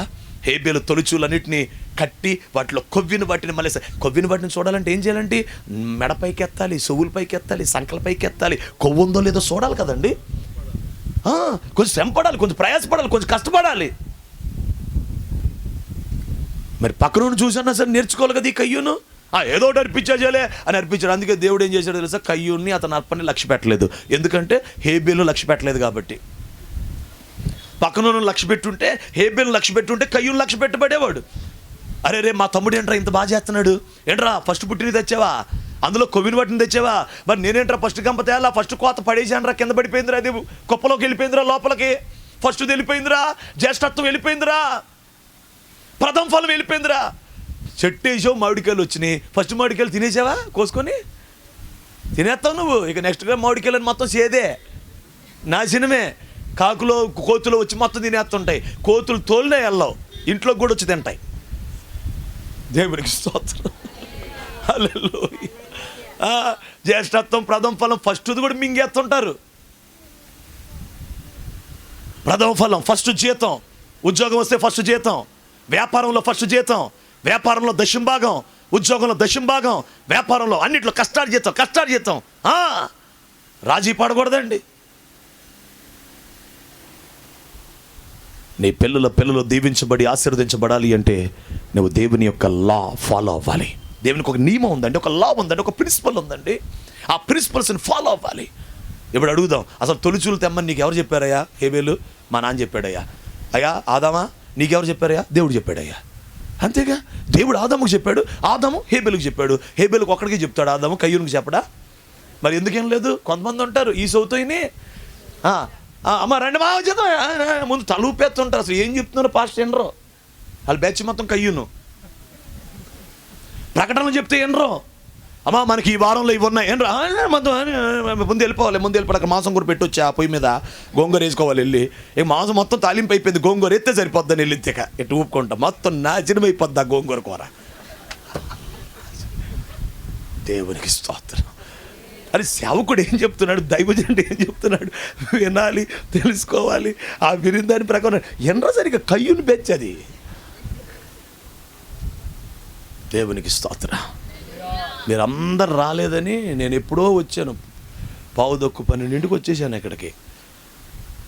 ఇంకా నన్ను కూర్చోపెట్టి అయ్యగారు అయ్యా ఇంకో పాట అయ్యా, ఇంకో ఆరాధన అయ్యా, ఇది చేసేసి ఇది మీకోసం ఎదురు చూసి అంటే ఇప్పుడు కొంతమంది భోజనంకి వచ్చారు, అది వేరే సంగతి అనుకోండి. మరి దేవుని సన్నిధికి మరి నేను ఇంకొంచెం అరగంట ముందు అయితే ఇంకో అరగంట మాటలు చెప్పుకునేవాళ్ళం. మీరే కారణం, దాని కారణం మీరే. దేవుని మనసు చొప్పున అర్పించే అర్పణ శ్రేష్టమైంది. దేవుని మనసు చొప్పున అర్పించే అర్పణకి నీ మనసు కలిపితే కలుషితం, మొత్తం నాశనం అయిపోయింది అంతే. దేవుని మనసుకి దశంభాగమే ఎందుకు ఇవ్వాలి, 5 ఇస్తే చాలుగా 5% ఉంటుంది ఒక ఆమె ఎటు ఊగుతా ఇట ఊగి అమ్మ ఇక్కడ నొప్పి వస్తుంది అంటది. ఈ నొప్పి వస్తుందని హాస్పిటల్కి వెళ్ళి ఆయన రాస్తాడు బిల్లు. ఆ బిల్లు ఏమైందో తెలుసా, 10 సంవత్సరాలు 5% మొత్తం బిల్లు అదే. 10 ఏళ్ళగా ఇవ్వాల, ఎందుకంటే 10% 100 రూపాయలు 10 రూపాయలు ఇవ్వాలి. అమ్మో రూపాయి ఇస్తామే, రూపాయి ఇవ్వు, ఒకేసారి లాగుతాడు బిల్లు. అనుకుంటున్నావేమో నువ్వు. దేవునికి స్తోత్రం, హల్లెలూయా. ఏమండి చదువుకోలేదండి, ఈయన అమ్మాయి చదువుకోలేదండి, 2 ఉద్యోగాల్లో ఉండేవాళ్ళండి. ఉద్యోగం చేస్తుండగా ఒకరోజు నేను మాట్లాడితే ఆలోచనకు వచ్చి కొద్ది కాలానికి ప్రార్థన చేసుకొని సంపూర్ణ సేవకు వచ్చేసాడు ఉద్యోగం అని. అప్పటికి ఇల్లు సంపూర్ణంగా ఏం గడిచే పరిస్థితులు లేవు. మాకు తెలుసు ఆ సంగతి. ఇబ్బందులు ఉన్నాయి. ఇంకా మామగారికి నచ్చి ఉండదు, మాకు తెలుసు ఆ సంగతి. ఇంకొకరికి నచ్చి ఉండదు, మాకు తెలుసు సార్. మాకేం చెప్పడు, అసలు నోరు ఎప్పడండి, ఏం మాట్లాడండి, కానీ అన్నీ అర్థం చేసుకోగలం. ఒకవేళ నాన్నకు కూడా ఇష్టమై ఉండకపోవచ్చు, నాకు తెలుసు. కానీ దేవుని వాక్యానికి లోబడాలని అప్పగించుకున్నాడు. మరి ఉద్యోగాలు పక్కన పెట్టి, కుటుంబాలను పక్కన పెట్టి, పరిస్థితులు పక్కన పెట్టి వస్తే దేవుడు మీ కష్టార్జితమే కదండి మమ్మల్ని పోషించేది, మీ కష్టార్జితమే కదండి మాకు పోషణ. అది దైవ నియమం కాదా? నేను బీఎస్సీ కంప్యూటర్స్ చదువుకున్నాను, ఎంఎస్సీ కంప్యూటర్స్కి అప్లై చేశాను. విశాఖపట్నం ఏయూలో వచ్చింది నాకు. మా నాన్నగారికి యాక్సిడెంట్ అయింది. అందుకే ఎంఎస్సి కంప్యూటర్స్కి నేను వెళ్ళలేదు. అక్కడ ఆగిపోవటం, హిందుస్థాన్ లీవర్ లిమిటెడ్ అనే కంపెనీలో డేటా ఆపరేటర్గా జాయిన్ అయ్యాను. అక్కడ నుంచి 3 సంవత్సరాల తర్వాత సేవా పిలుపు వచ్చింది. సంపూర్ణంగా వచ్చేస్తుంటే మా నాన్న అమ్మ ఒప్పుకోలేదు. ఎరా 10 రూపాయలు అడుక్కుంటావా, సంచేసుకొని తిరుగుతా 10 రూపాయలు అడుక్కుంటావా అని మా అమ్మ అడిగింది నన్ను. మా నాన్న బాధపడ్డాడు, మాట్లాడటం మానేశారు 2 నెలలు. కానీ సేవని దేవుడు క్రమక్రమేణా ఒక 10 మందితో మొదలుపెట్టాను. క్రమక్రమేణా దీవించబడింది. ఈరోజు 15 చోట్ల పరిచర్య చేస్తున్నాను. నాతో పాటు 15 మంది ఉన్నారు సేవలో. 15 చోట్ల చేస్తున్నాను సేవ. ప్రతి నెల కొన్ని వేల రూపాయలు ఇబ్బందుల్లో ఉన్న వారికి, లేని వాళ్ళకి, ఆకలితో ఉన్న వాళ్ళకి, నాతో ఉన్న సేవకులకి ఇచ్చే చేతిగా చేశాడు. దైవజనుడు అంటున్నాడు, ఈ స్థలం ఇక్కడ 25 లక్షలకు కొంటున్నామయ్యా అంటే నేను అన్నాను, అమ్మో 25 లక్షలు అంటే మీకు ఎలాగయ్యా అని అన్నాను నేను. కానీ ఇప్పుడు మేము 60 లక్షలు పెట్టి కంచికిచర్లో స్థలం కొంటున్నాం. ఎకరం భూమి కోసం ప్రార్థన చేస్తున్నాం. రేపు 19 రిజిస్ట్రేషన్. ఇప్పటికే 40 లక్షల పైన ఇచ్చేశాడు దేవుడు. 45 లక్షలు 50 లక్షలు వచ్చేసినాయి. ఇంకొక 5 లక్షల గ్యాప్ ఉంది అంతే. అది కూడా వచ్చేసి కొన్ని కుటుంబాలు, ఒక్క కుటుంబమే 10 లక్షలు ఇచ్చారు. ఒక్క కుటుంబమే. కుమార్ ఆంటీ కొడుకు రాకేష్ ఒక్క కుటుంబమే 10 లక్షలు ఇచ్చారు. ఇస్త్రీ చేసుకునే వాళ్ళు 1,00,000 రూపాయలు ఇచ్చారండి. ఎండ కాలిపోయేవాళ్ళు. నేను ఎందుకు చెప్తున్నాను ఈ విషయాలు? మమ్మల్ని మేము అన్నీ వదిలిపెట్టి వచ్చాం. ఆయన నిబంధన బట్టి వచ్చాం. ఆయన నిబంధన, అది ఆయన దేవుని నిబంధన. దేవుడు మనల్ని పోషిస్తున్నాడు, 1,00,000 రూపాయలు ఇస్తున్నాడు. ఇది తినటానికి, తలదోగటానికి కాదు సార్, ఆయన పని చేయటానికి. మా దగ్గరికి వస్తే మా ఇంట్లో ఒక సోఫా కూడా ఉండదు. ఈరోజు మీరు ఇంటికి వస్తే ఎప్పుడో ఒక ముసలమ్మ కొని ఇచ్చింది నల్ల కుర్చీలు 2. ఆ నల్ల కుర్చీలే ఉన్నాయి ఎప్పటికీ. వాటిని తుడుచుకుంటా వచ్చిన రెండు కూర్చుండే. చర్చిలోని కుర్చీలు, చర్చిలో తేరా చర్చిలో. ఇంట్లో లేవు కుర్చీలు, సోఫాలు లేవు ఇంట్లో. లగ్జరీ ఉందా మేరమ్మా? ఇంతవరకు మీరు ఇంటికి వచ్చి చూసుకోండి. 18 సంవత్సరాల సేవ మేము సంపాదించుకోలేదండి. గజం స్థలం లేదు నాకు. దేవుడు ఒక ప్రథమ ఫలం, జ్యేష్ఠత్వం, మొదటిది, 10వ భాగం, ఇవన్నీ ఎందుకు నియమించాడండి దేవుడు? ఎందుకు నియమించాడు తెలుసా?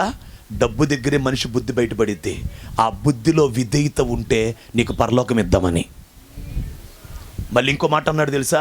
ఇలాంటి పిసిని గొట్టోళ్ళు ఎట్లాంటి వాళ్ళు ఉంటారేమో, ధనవంతుడు పరలోక రాజ్యంకి ప్రవేశించుట అసాధ్యం, దుర్లభం, ఒంటె సూదిబజ్యంలోకి వెళ్ళిపోద్ది.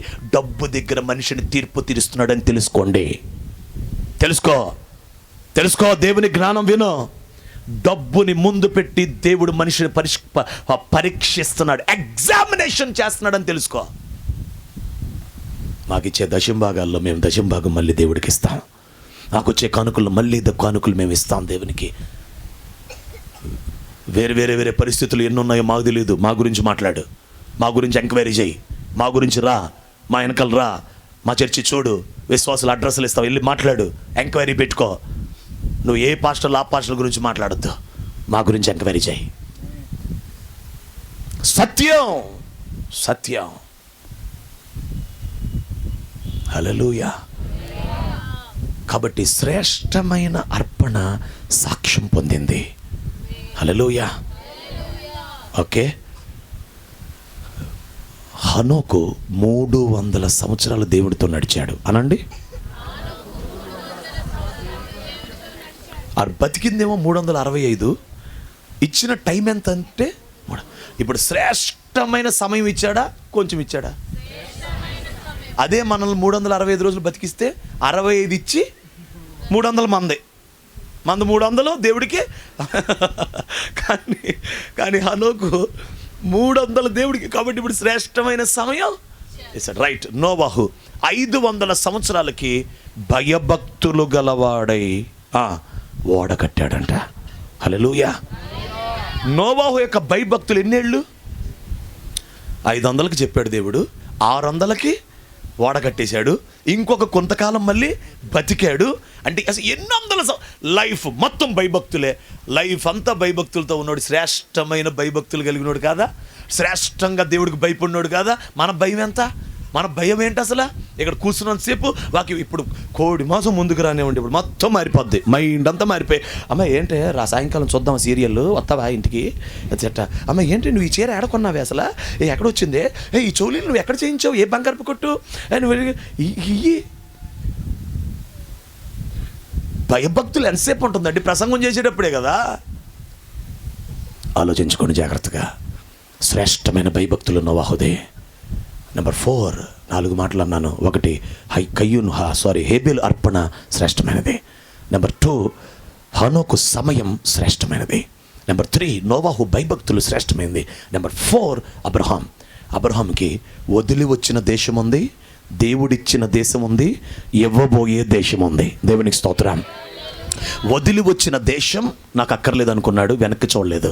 దేవుడిచ్చిన దేశంలో గుడారం వేశాడు కానీ బిల్డింగ్ వేయలేదు. కానీ శ్రేష్టమైన దేశమును కోరుచున్నాడంట. దేవునికి స్తోత్రం. శ్రేష్టమైనది కోరుచున్నాడు అనండి. అతను కోరిక శ్రేష్టమైనది. కోరిక శ్రేష్టమైనది. వదిలొచ్చిన దేశం వద్దు, ఇప్పుడున్న దేశం కూడా వద్దు, నాకు మరి శ్రేష్టమైన దేశం కావాలి. అసలు మనం శ్రేష్టమైనది మన కోరిక శ్రేష్టమేనా? అదే సాక్ష్యం పొందుకుంటుంది. శ్రేష్టమైనవే సాక్ష్యం పొందుకుంటాయి.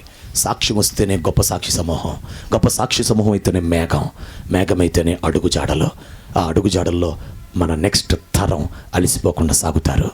దేవుడు అలాగే సంఘమును కూడి వచ్చిన మనల్ని సిద్ధపరచునుగాక. కళ్ళు మూసుకొని ప్రార్థన చేద్దాం. ప్రభు సన్నిధిలో కళ్ళు మూసుకొని ప్రార్థన చేద్దాం. Thank you Holi spirit God. మీరున్న స్థలముల్లో యథార్థంగా ఒక ప్రార్థన చేయండి చాలు. ఎందుకో దేవుని ఆత్మ ఈరోజు చాలా చాలా ప్రేమతో, చాలా వేదనతో మాట్లాడాడు. చాలా వాతావరణం ఎంతో అనుకూలపరిచాడు వినడానికి. హోలీ స్పిరిట్ గాడ్, పరిశుద్ధాత్మ మనల్ని దర్శిస్తున్న సమయం. ఈరోజు నీతోనే మాట్లాడాడు తల్లి. ఇది మాట్లాడిన సమయం నువ్వు నిర్లక్ష్యం చేయొద్దు. ఇది మాట్లాడిన సమయం, దేవుడు మాట్లాడిన సమయం నిర్లక్ష్యం చేయొద్దు. మోకరించండి. మోకరించగలిగిన వాళ్ళు మోకరించండి. Thank you Holi spirit God. ఇప్పటికీ కన్నీళ్లు విడుస్తున్నారు కొంతమంది తల్లులు. అమ్మా దేవుడు నేను దీవించును గాక, అమ్మా నేను దేవుడు దీవించును గాక, తల్లి నేను దేవుడు దీవించును. బ్రతికితే ఇలాంటి జీవితం బ్రతికి మనం వెళ్ళిపోవాలి కదా. ఒక అడుగు జాడలో ఒక మేఘం. Thank you Holi spirit God. ఒక అడుగు జాడ, ఒక మేఘం గొప్ప సాక్షి సమూహంగా మార్చబడాలి. ఎస్, 40 రోజుల ఉపవాస ప్రార్థనకి ఈరోజు నీకు ఇచ్చిన ఒక ప్రమాణ వాక్యం, వాగ్దానం, నిన్ను ఒక గొప్ప సాక్షి సమూహంగా చేస్తానంటున్నాడు. నిన్ను ఒక మేఘముగా నిలబెడతానంటున్నాడు దేవుడు. నీ తర్వాత తరములకు నిన్ను మాదిరిగా చేస్తానంటున్నాడు దేవుడు. అప్పగించుకో చెల్లెమా, తమ్ముడు, అక్క, అన్న, అయ్యా, సహోదరుడా, సహోదరి, తల్లి నిన్ను దేవుడు దీవించునుగాక. నీ కన్నీళ్లు దేవుడు దీవించునుగాక. నేను చూస్తున్నాను కొంతమంది కన్నీళ్లు పెడుస్తున్నారు. సహోదరుడా, సహోదరి, ఇప్పుడు చేసే ఒక విలువైన ప్రార్థన లైఫ్ చేంజ్ అయిపోద్ది. ప్రభావం బయలుదేరుతుంది. దేవుని శక్తి నిన్ను తాకుతూ ఉంది. The mighty power of God is moving. Yes, నీ లైఫ్కి ఇది టర్నింగ్ పాయింట్. పిల్లల జీవితాలు మారిపోబోతున్నాయి. భర్తల జీవితాలు, కుటుంబ జీవితాలు, సేవా జీవితాలు మారిపోతున్నాయి. This will be the turning point. This is a great moment of God. Come on, open your mouth and say something to the Lord. Oh, be genuine in your prayer. Be truthful in your prayer. ప్రార్థనలో సత్యముగా ప్రార్థన చేయండి. వాస్తవంగా ప్రార్థన చేయండి. మీరు నోరిప్పకపోవటానికి కారణం ఏంటో కొంతమంది నోరు తెరవకపోవటానికి మరి కారణం ఏంటో నాకు తెలియదు. మరి నాకు అర్థం కాలేదు ఎందుకో. మాట్లాడటానికి ఒక్క మాట లేదా దేవుడితో? సహోదరుడా, నువ్వు ఎప్పుడు చేయకపోయిన ప్రార్థన ఇప్పుడు చేయొచ్చు కదా. ఇప్పుడు నోరు తెరవచ్చుగా. పురుషుడా, సహోదరుడా, నీకు అలవాటు లేకపోయి ఉండొచ్చు కానీ ఇప్పుడు నోరు తెరవచ్చు కదా. పౌలుకే వాళ్ళు గొప్ప సాక్షి సమూహం. పౌలుకే వాళ్ళు మేఘమయ్యారు. పౌలుకే మేఘమైపోయారు. నేను రాబో తరాలకు ఒక మేఘంగా మార్చబడాలి. మేఘం కింద నడిస్తే నా పిల్లలు అలిసిపోరు నాయనా. నేను ఇప్పుడు ఒక మేఘం అవుతాను. నా కన్నీళ్లతో భూమిని తడుపుకుంటాను. మీ ఆత్మ వర్షముతో భూమిని తడపండి, నేను అడుగుజాడు వేస్తాను. ప్రియుని మంద అడుగుల గుర్తు వేసేటట్లుగా వారిని నడిపించావు.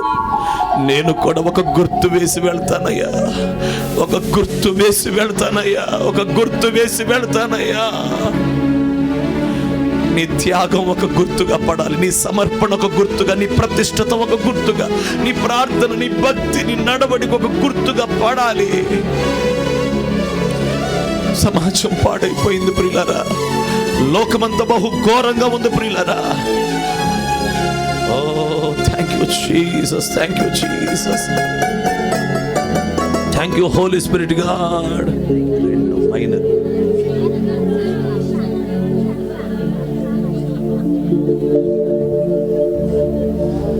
ప్రార్థనలో కన్నీళ్ళు కరిగిపోవుట అసాధ్యము, ప్రార్థనలో మూల్గునది మరుగైపోవుట అసాధ్యము. నీ కన్నీళ్ళు కరిగిపోవమ్మా. ప్రార్థనలో నలిగితే నష్టపోవుట అసాధ్యము, ప్రార్థనలో నలిగితే నష్టపోవుట అసాధ్యము, ప్రార్థనలో వెనుగులాడితే పడిపోవుట అసాధ్యము, ప్రార్థనలో వెనుగులాడితే పడిపోవుట అసాధ్యము. ప్రార్థన నేర్పయ్యా, ప్రార్థించకుండా నేనుండలేనయ్యా. ప్రార్థన నేర్పయ్యా, ప్రార్థించకుండా నేనుండలేనయ్యా. నీ పాదాలు తడపకుండా సాగదయా, నీ పాదాలు తడపకుండా సాగదయా. తన బలమే పయనము, తనే ప్రాధాన్యము, తనే ప్రాధాన్యము, తనలే నిధి పరాజయం. తన బలమే పయనము, తనే ప్రాధాన్యము, తనే ప్రాధాన్యము, తనలే నిధి. ప్రార్థన నేర్పయ్యా, ప్రార్థించకుండా నేనుండలేనయ్యా.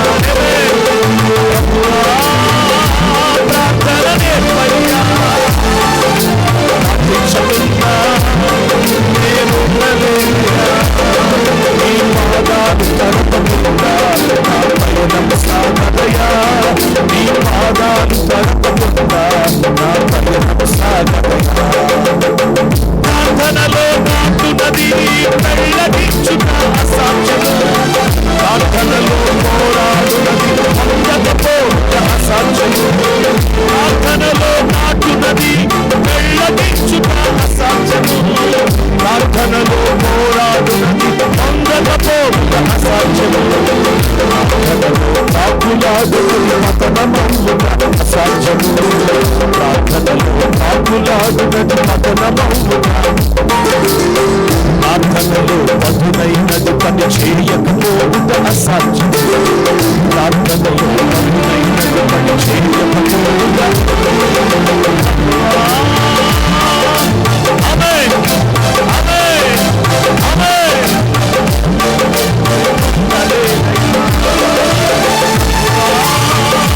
ప్రార్థన చేయ్యా, నేనుండలేనయ్యా. అందరూ మరొకసారి ప్రభువా ప్రార్థన నేర్పయ్యా, నేనుండలేనయ్యా. అందరూ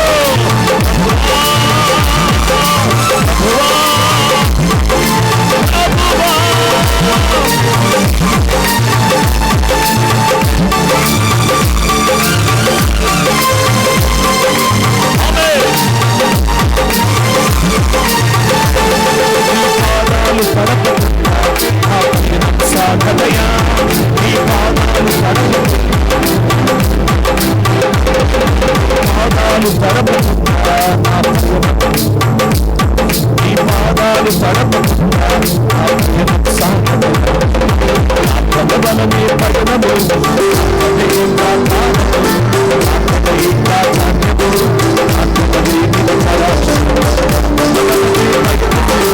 ఆత్మదే ప్రాధాన్యము, ఆత్మదే ప్రాధాన్యము, ఆత్మదే నిలకడ, ఆత్మదే అంతా విజయం. ప్రార్థన ఉంటే అంతా విజయం. ప్రార్థన అనే ఒక్క విషయంలో నువ్వు తీర్మానం చేసుకోగలిగితే, రేపు నీ ప్రార్థన టైం టేబుల్ ఏంటో దేవుడికి చెప్పు, నీ విజయం రేపటి నుంచే మొదలవబోతుంది.